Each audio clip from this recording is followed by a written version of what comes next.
যাকে ছাড়া আমার দম বন্ধ হয়ে আসতো আমি তাকেও মুক্তি করে দিয়েছি। এর থেকে বেশি কষ্ট আর কি হতে পারে?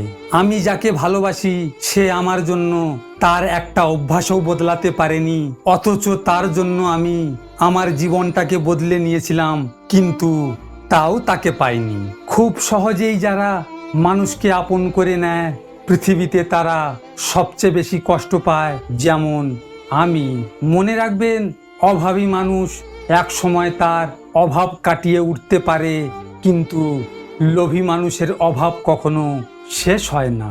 কিছু দিনের জন্য কারো লাইফে যেও না, কারণ তোমার এই কিছুটা সময় তার সারা জীবনের কান্না হতে পারে। রাত জেগে কখনোই কারো সাথে কথা বলার অভ্যাস করবেন না। কেন জানেন? ওই মানুষটা আপনার থাকবে না, কিন্তু আপনি চাইলেও আপনার অভ্যাস বদলাতে পারবেন না। কাউকে বোঝানোর জন্য কোনো ভাষার প্রয়োজন হয় না। মাঝে মাঝে তাদের আচরণেই আমাদের সব কিছু বুঝিয়ে দেয়। তোর জন্য সব সময় দোয়া করি, তুই যেন দূরে থেকেও ভালো থাকিস, কারণ তুই আমার অনেক শখের একটা মানুষ। সব সময় নিজের যত্ন নিস। অবশেষে সেই মানুষটাও বদলে যায় যে মানুষটা এক সময় বলেছিল বিশ্বাস করো আমি সবার মতো না, কিন্তু সেও বদলে গেল। আমায় ঠকিয়েছো, মনে রাখবে উপরে যে আছে সে যখন তোমার বিচার শুরু করবে তখন কেউ থামাতে পারবে না।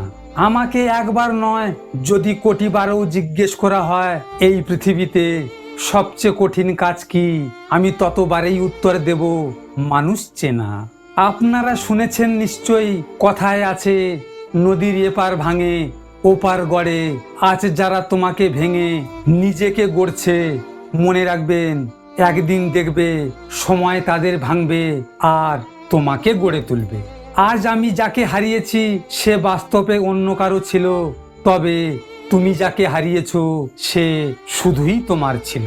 ইতিহাস সাক্ষী আছে, যাকে বেশি ভালোবাসবে সে তোমার স্মৃতি হয়ে থাকবে, সাথী হয়ে নয়। একটা জিনিস দেখবেন, সম্পর্ক যখন বিচ্ছেদ খোঁজে প্রিয় মানুষ তখন সঠিক বললেও ভুল বোঝে। একজনের মায়ায় পড়েছিলাম, কিন্তু সে আমায় বুঝিয়ে দিল কারো মায়ায় পড়তে নেই। তুমি কি জানো, আমায় ছেড়ে গেছো কষ্ট হয়নি, আমায় ভালোবাসোনি তাতেও কষ্ট হয়নি, আমায় ভুলে গেছো তাতেও কষ্ট হয়নি, কিন্তু কষ্ট পেলাম তখন যখন মনে হয় তুমি অভিনয় করছো আর আমি সেই অভিনয় বুঝতে পারিনি। বেঈমান তুমি নও, বেঈমান হলো আমার এই মন।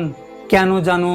কারণ শত আঘাতের পরেও বারবার শুধু তোমার কথাই মনে পড়ে। হয়তো আমি তোমার যোগ্য হতে পারিনি, তুমি সাবধানে থেকো, তোমার যোগ্যরাও যেন তোমায় না ঠকায়। একদিন হলেও আমাকে মনে পড়বেই, কারণ আমি তোমাকে ঠকাইনি কখনো। লজিক মোটিভেশনের পক্ষ থেকে আমি গোপাল। যদি আপনাদের সাথে এমন ঘটনা ঘটে থাকে তাহলে মন খারাপ করে বসে থেকো না। মনে রেখো, সময়ের সাথে সাথে সব কিছু বদলে যায়।